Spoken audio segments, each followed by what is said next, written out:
వనపర్తి జిల్లా ఎన్నికల్లో ఇచ్చిన హామీలు నెరవేర్చని కాంగ్రెస్ పార్టీకి ఓటు అడిగే నైతిక హక్కు లేదన్నారు మాజీ మంత్రి నిరంజన్ రెడ్డి.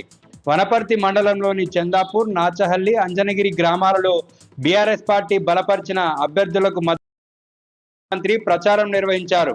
బీఆర్ఎస్ పార్టీ బలపరిచిన అభ్యర్థులను గెలిపించాలని కోరారు. కాంగ్రెస్ పార్టీ ఎన్నికల్లో అలవిగాని హామీలిచ్చి ప్రజల్ని మోసం చేసిందని, కాంగ్రెస్ పార్టీకి స్థానిక సంస్థల ఎన్నికల్లో బుద్ధి చెప్పాలన్నారు మాజీ మంత్రి నిరంజన్ రెడ్డి.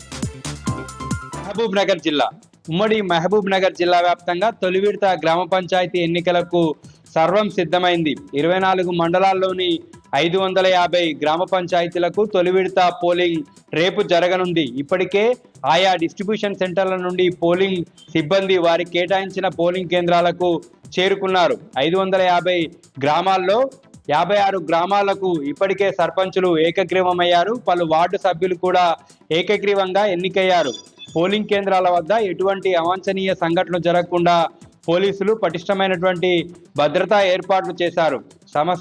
అతి సమస్యాత్మక ప్రాంతాలను గుర్తించి అక్కడ వెబ్ కాస్టింగ్ ద్వారా పోలింగ్ సరళిని నిరంతరం పర్యవేక్షించనున్నారు అధికారులు.